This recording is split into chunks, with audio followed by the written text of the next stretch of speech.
Hanap mo ba ay chill adventures? O mga museum at simbahan visits? O game ka rin ba sa extreme adventures? Di ka na, samahan mo kami maglakwatsa sa North Part ng ating mapa.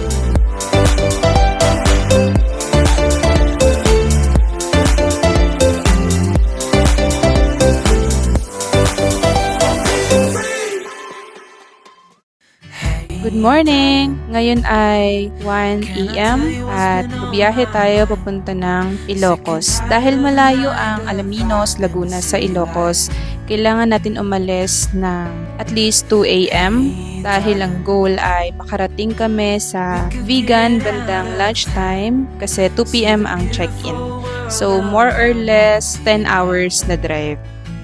Ayan, 3 AM na at nandito na muna tayo sa SLEX para mag-drive-thru kasi hindi pa kami nakakapag-breakfast. Nakatulog naman ang karamihan sa amin kaya may energy para dito sa long drive na to.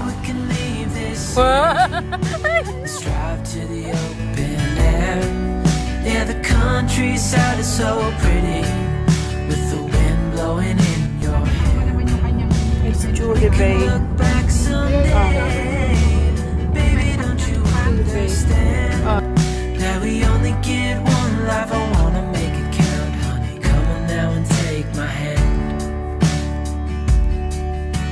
Hey, darling, I love it when it's me and you on the road with a couple of tunes in a car for two. Hindi ka na sinunod. Hello from Tarlac! So, andito na tayo sa ating first stopover. We're here in Tarlac. May dalang gabi. Magkakape siya eh. Ah, magkakape ka? Leave a little note and we'll drive real far. Let's get out, we can leave this. Pahinga muna at makapagkape na rin. DIY muna para tipid. Yeah, the countryside is so pretty with the wind blowing in your hair. We can look back someday, baby, don't you understand that we only get one life? I wanna make it count, honey. Come on now and take my hand.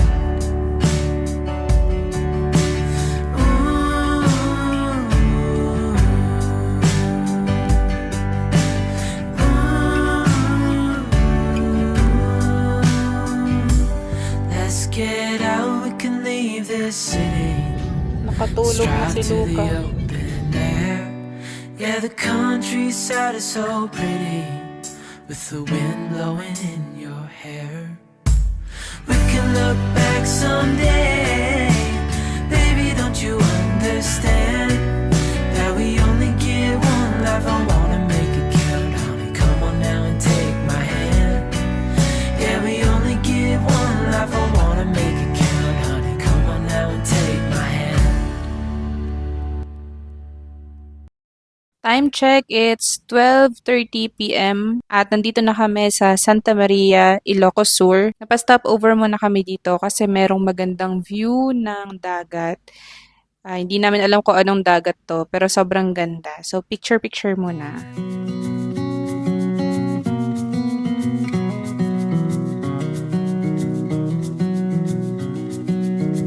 So, ayun na nga. Ang ina-expect namin na 10 hours drive ay naging 11 hours. Or more pa nga ata. Sobrang traffic kasi sa bandang San Juan, La Union. Kaya naipit kami sa traffic. So, ayan. Lagpas 1:30 na kami nakarating dito sa tutuluyan namin. Dito kami nakapag-book sa Paradores de Vegan. Carry you on my shoulders as long as I'm able. Scared months someday you'll come. Deep in the biting, liking for you is all I need. Pansin kanina kalamin siya. Nakalimutan ko. Wow, so pretty. Ang bango. Ang ganda. Wow, ang bango.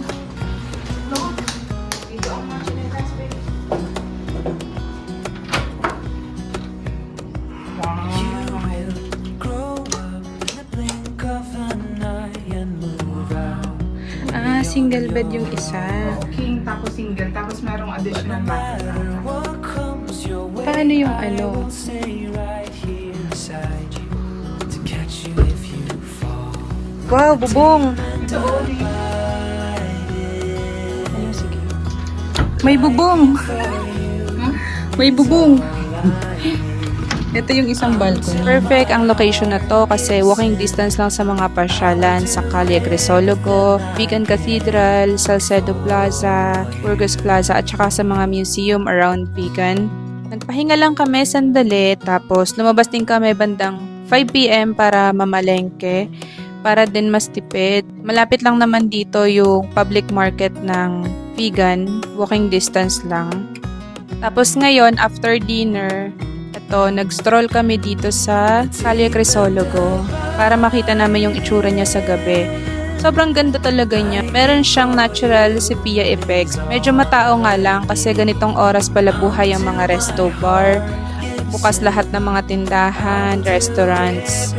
Tapos, syempre, in-experience na rin namin sumakay dito sa Calesa kasi first time namin mag-Calesa. Kaso nga lang, 10 minutes lang yung naging buong biyahe kasi daw, yung mga old houses daw sa kabilang street, hindi na raw makikita kasi gabi na. Pero okay pa rin naman, maganda pa rin namang ma-experience yung Calesa. Tapos, parang nagsistroll ka lang noong panahon ng Spanish, panahon ni Jose Rizal. Day 2 in Vegan. Gumising kami ng maaga para makapag-picture kami sa Calle Crisologo habang wala pa masyadong tao. Kasi ito naman talaga yung plano namin para din walang mga photo bomber. So kung plano nyo rin bumisita dito, best time na puntahan itong Calle Crisologo bandang 5 a.m. Siguro at least mga 8 a.m. para hindi pa crowded. Dito pala, pwede na rin bumili ng mga pasalubong kasi 8 a.m. may mga nagbubukas na rin ng mga tindahan. So ngayon, sasakay kami ulit ng Calesa kasi hindi namin masyado na-enjoy kagabi kasi nga madilim na. Tapos, ito pala yung hindi namin nadaanan kagabi. So, iikot pala dito sa part na to, madadaanan yung Burgos Museum at saka yung iba pang mga building at saka yung old houses nga. So, bale, 200 pesos per Calesa ang bayad. Tapos, pwedeng hanggang 3 yung sakay. Tapos, iikot ka nila for 25 minutes. Maraming one-way na kalsada dito. Tapos, itong Calle Crisologo ay off-limit sa mga sasakyan. At Calesa lang ang pwedeng dumaan. So, ayun, parang mas feel na feel nga naman yung unang panahon.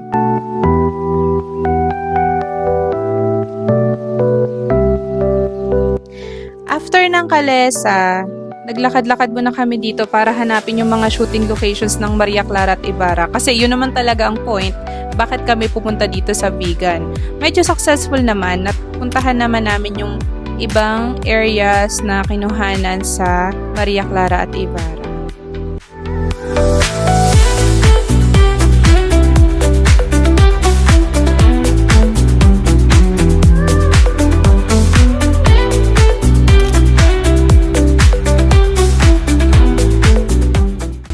So, bandang 8:30 a.m. na, kaya oras na para pumunta sa aming unang museum visit, ang Crisologo Museum. Dito, walang bayad, pero pwede kang magbigay ng donation kasi private property ito at minemaintain din nila.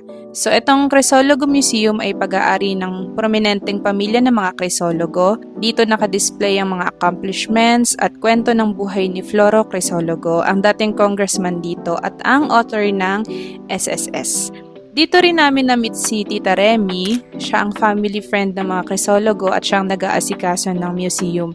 Tapos ang biggest flex niya, ang SSS number niya ay 0101. O diba? Nga family friend siya, isa sila sa mga priorities noong nag-start ang SSS.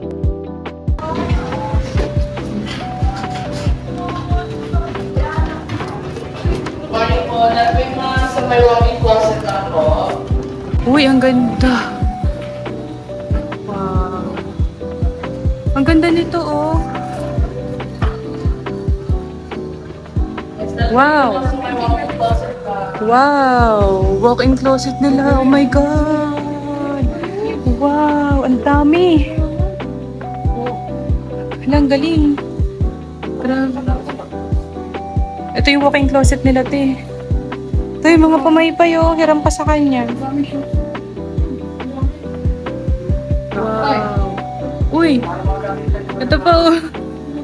Mga bags nila. Ang daming bags. Mga walk-in closet. Oh, ito yung ano nila, kitchen. Dito muna tayo. Ano to? Ito mo yung ano, bakas ng mga ano, pagluluto dati. Oh. Uy, may mga dikdikan. Ano tawag dito? Dikdikan. Ano yan? CR? Almeris. Almeris.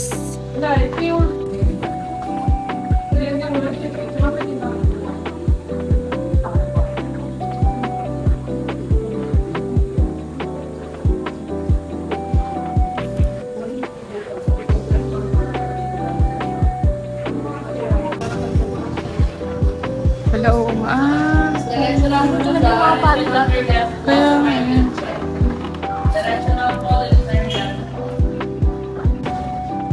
Tapos may CR.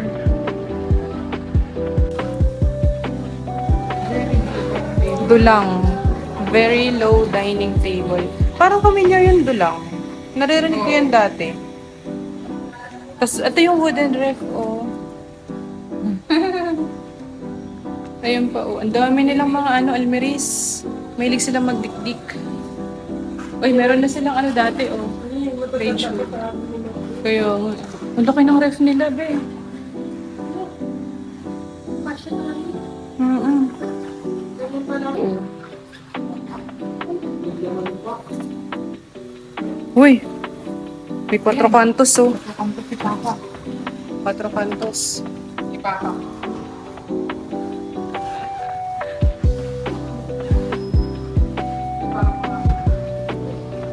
Lawak.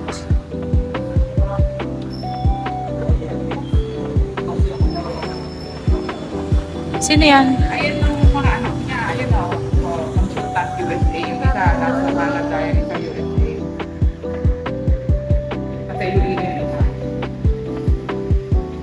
Ay, ito na yung mga ano, location kung nasaan.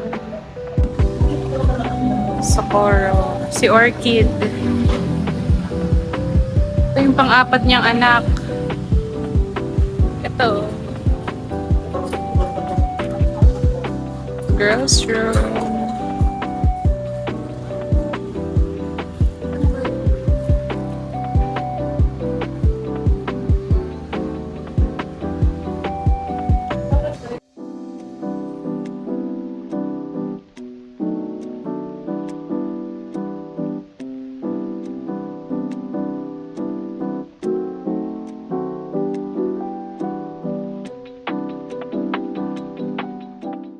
So after ng Crisologo Museum, andito naman kami sa Bantay Bell Tower. Tapos wala rin tong entrance, pero pwede kang mag-donate. Ang perks ay may kukuha ng pictures nyo, may solo pictures, tapos may group pictures din. Tapos isa rin ito sa mga shooting locations ng Maria Clara at Ibarra.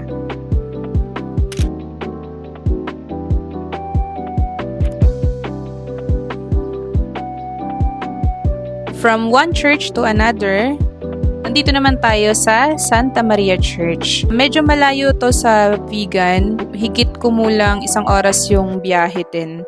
Pero sobrang ganda ng simbahan na to. At syempre, isa rin to sa mga shooting locations ng Maria Clara at Ibarra.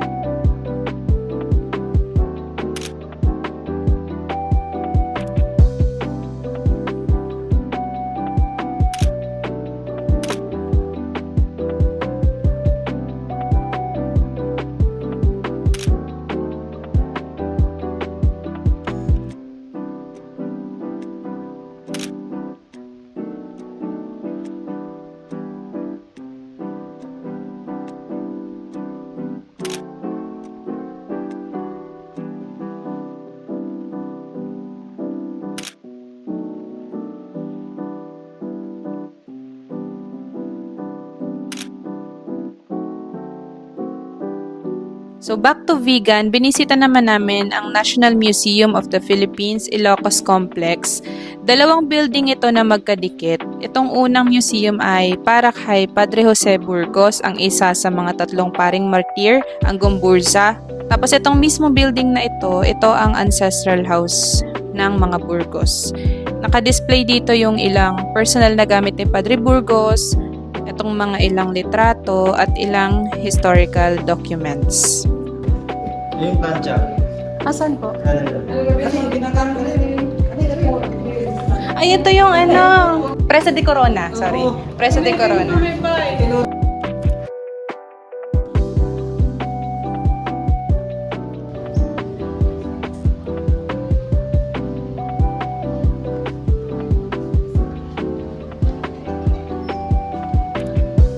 Kadikit ng Burgos Museum, itong Old Carcel Museum. Old Carcel kasi dati itong provincial jail hanggang 2014.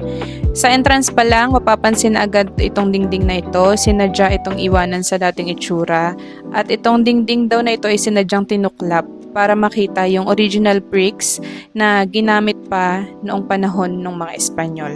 Ito mismo ang mga selda noong kulungan pa lang ito. Tapos dito sa room na to, may bunk beds daw dito para sa 10 tao. Tapos kapag umaga, nakakalabas naman doon sa hallway yung mga inmates. Pero kapag gabi, yung maliit na bintana na lang yung ventilation nila at saka maliit na bintana sa taas ng pintuan.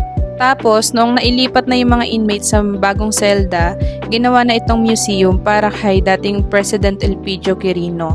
Kasi yung tatay niya ay dating warden dito, tapos yung nanay niya dito na rin inabutan ng labor. So dito na rin pinanganak si President Elpidio Quirino. Dito mismo yung office ng kanyang tatay. Ito naman yung mismong kwarto at dito siya ipinanganak.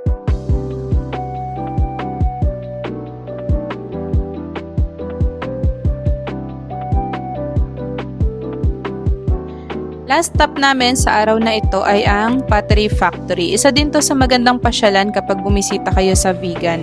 Wala nitong bayad pero may donation. So for experience, pwede kayong mag-try gumawa ng mga palayok tapos i-guide naman kayo ni na kuya. So kung gusto nyong iuwi yung finished product, pwede naman daw pero hindi agad-agad kasi kailangan muna siyang dumaan sa curing process.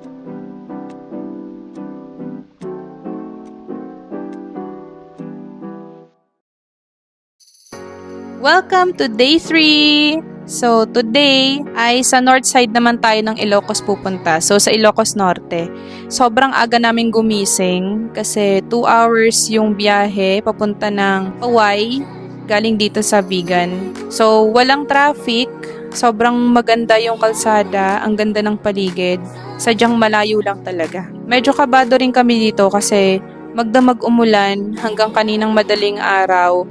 Kumukulog pa, tapos malakas yung ulan. Welcome to Ilocos Norte! Ay! Uy! Ito na! Hindi kita palalampasin. Ayun, natin lang natin malis yun. Ito na ang paway. Nasa Hawaii na tayo. Well, Oh my God! Ay. Thank you, Lord. Thank you, Lord. Ganda pa naman talaga.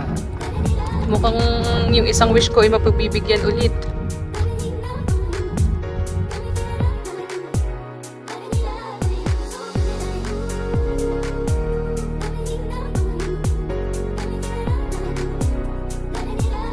Kulili. Yun, mga 4x4. Diyos ko, Lord.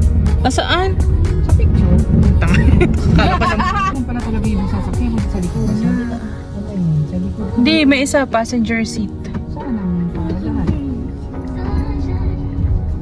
Baba naman ako ito. Pick up ba yun? Lit, no? Ito yung sa atin? About to leave, already packing.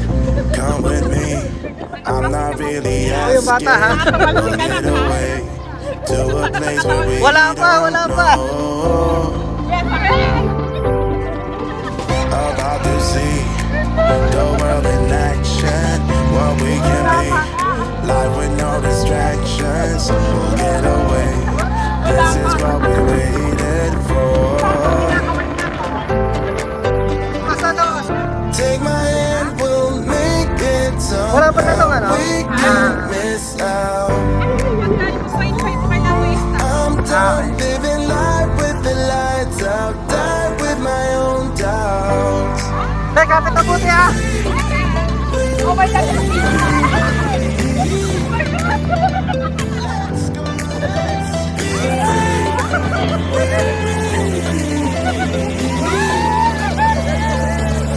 Wala pa! Akala ko naman yung ano. Ah!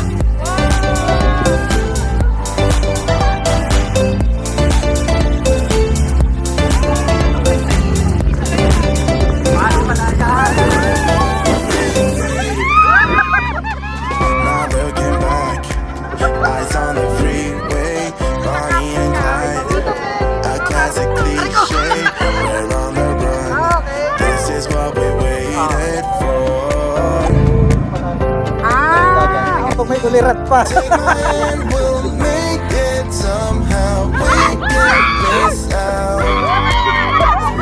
I'm done living life with the lights out, died with my own doubts.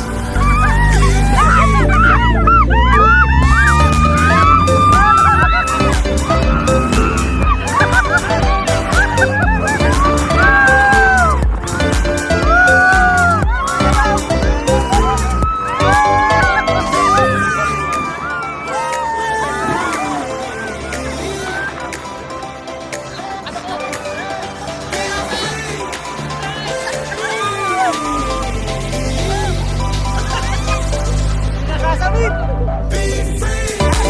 Hindi, malalim.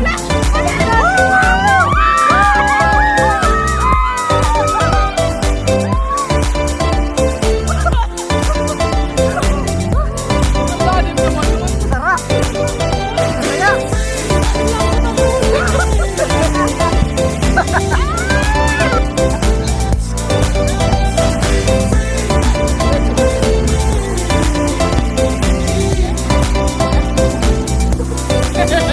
About to leave, already packing. Come with me, I'm not really asking. We'll get away to a place where we don't know. About to see the world in action, what we can be. Life with no distractions, we'll get away. This is what we waited Saya-saya, no? Take my hand, we'll make it somehow. We can't miss out. I'm done living life with the Kaya mo lights hindi tayo out. dadaan dyan. Dadaan tayo dyan. Hindi tayo dadaan dyan, kuya.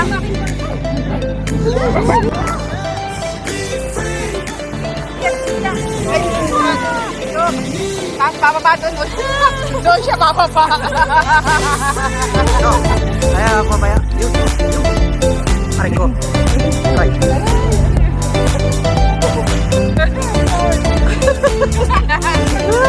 Aray ko. Hinihingal. Pag napasukat ko, hindi napasama. Now looking back, eyes on the freeway, Bonnie and Clyde, a classic cliche. We're on the run. This is what we waited for. Take my hand, we'll make it Sukat mo. somehow. We can't miss out. Pulang-pula siya kanina. I'm done living life with the lights Oh, out. kaway. Makakaway pa.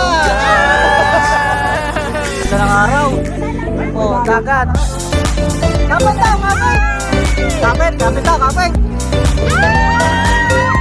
Oh my God.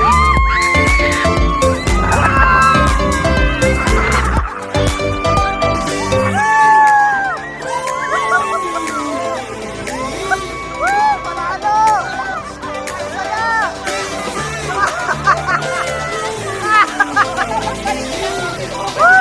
Wala, isa pa! Isa pa! Ayun yun o! Ayun o! Taas!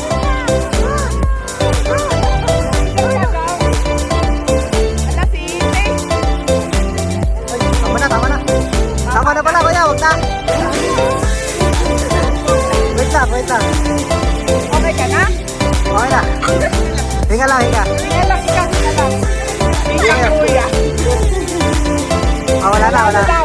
Okay yan. Tama na. Taas nun ah. Pinexpect yun. Ayoko na sa roller coaster. Already packing. Okay. Really ask. Okay ka pa. We'll get away. Ang taas naman talaga eh. Taas talaga yung kakayaan. Taas nun. Para makakapit si Tita Tina na maayos. Oo, baka matangkad eh ha. About to see the world in action. Hindi maganda. Oh, ano lang? Hindi ka pumikit, nakita mo ang ganda. Distractions. Ano lang yan? Ayan, tumama. Aray ko. Ako hindi. Tapang mo ha. Nakita ko. Te. Nakita mo yung laglag? Hindi. Grabe. Nakita ko. Wala ko. Somehow Hindi ko in-expect yun. Ganon. Grabe ang taas nun.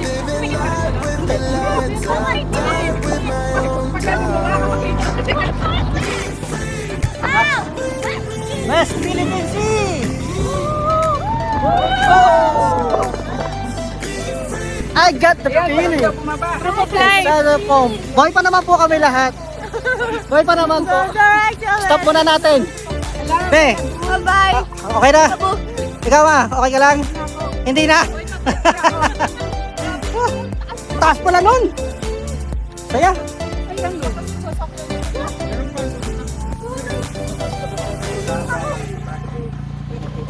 Now looking back, eyes on the freeway, Bonnie and Clyde, a classic cliche. We're on the run. Ayun na. This is what we waited for. Ang layo! Uy, pauwi ka na yata! We can't miss out.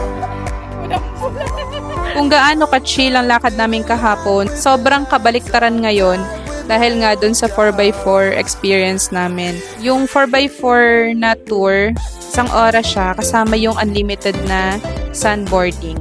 Tapos meron din kumukuha ng picture. Pwede nyo kunin yung printed copy sa kanila. Tapos pwede rin kunin yung soft copy pero dapat maka 10 pieces na printed copies muna bago makuha yung soft copy. So, napagbigyan naman kami sa wish namin na sana maayos yung panahon. Kaya after Sand Dunes, nakapag another church visit kami dito sa Poway Church.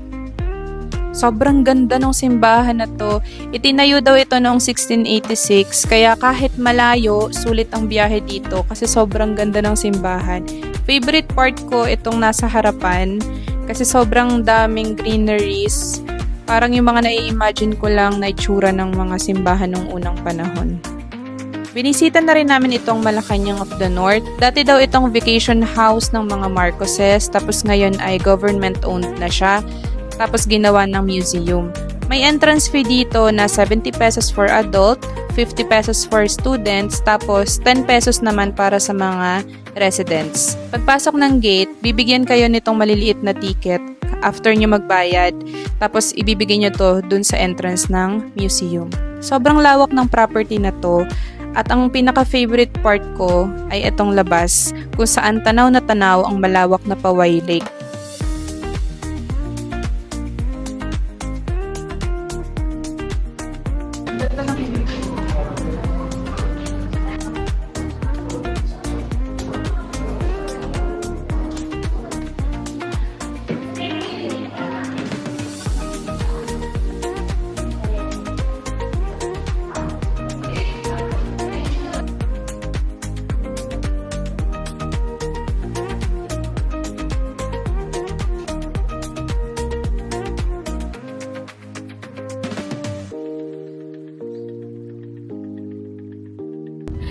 Hoy, alang, mintin, ikaw. Baka mga itaw. Sa focus na itaw. Hindi na nga lang amin dinayaw. Tayo hindi na ikaw. Hindi naman tayo ikaw. Ito naman na rin mga re. Oo, inapagod na agad ay. At syempre, sulitin na rin natin dahil narito na rin naman tayo sa norte, puntahan na rin natin ang Bangi Windmills. Ay, Ilocos. Hindi na to piniliyap eh.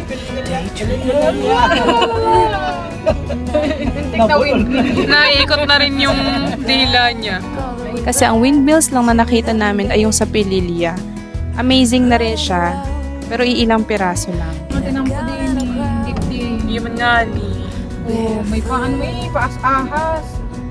Pasis. Nagtatalibong man sana. Pakilo-kilo. Ay, Oh, may nagtatabi kanding! pa, kanding! Kanding man yan? Aso? Eh, aso? Kanding! Kanding man. Puti sila lahat. Inalaki, oh. Diba? Hindi ka na ikaw. Kare. Yan ako yung bulok ng minoo.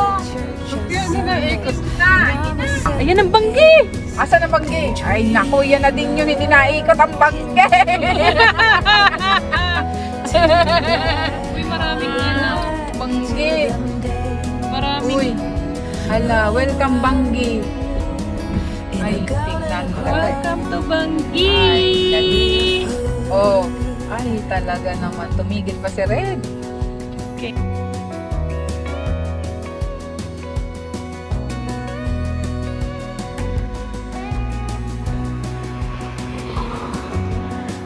So ito, nung nakita namin, nakakatuwa tingnan kasi sobrang dami pala talaga. Yun nga lang, hindi na pwedeng lumapit pa sa may dagat for security purposes. So hanggang dito na lang siya sa area na to. Doon na lang pwede mag-pictures. Outing ng Kabaw. Ang ganda. Ganda diba? Dito, oh, ganda. May outing ang Kabaw. Hindi ano ng bag. May isa ka pa dyan sa ulit. Move ka ng konti. Move ka konti.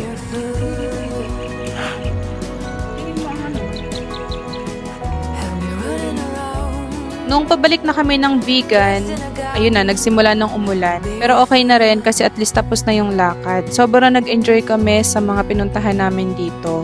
Sa sobrang nag-enjoy kami, gusto na naming lumipat ng Ilocos. Kasi sobrang bait ng mga locals dito. Ang linis ng paligid. Yung Calle Crisologo, noong gabi sobrang daming tao. Pero kinabukasan pagbalik namin, wala ni isang basura. Walang traffic. Ang ganda ng kalsada. Tapos ang ganda ng tanawin sa paligid. So kahit na mahaba yung biyahe, maaaliw ka na lang din talaga sa mga nakikita mo sa labas. It's our last day, pabalik na kami ng Laguna. Pero syempre, bago kami umuwi, papayag ba naman kami na hindi kami makakapag-uwi ng sikat na vegan longganisa. So dito kami bumili sa Jenny Piamonte. Mismong pagawaan to ng vegan longganisa at bagnet. Very affordable. Nagbibigay din sila ng discounts. Malapit lang din to sa Calle Crisologo. At least mga 2 minutes na drive siguro. So ayun, hanggang dito na lang dahil sasabak na naman kami sa another 11 to 12 hours na biyahe pabalik ng Laguna. Salamat sa pagsama sa aming lakwatsa. Until next time, bye! Bruises and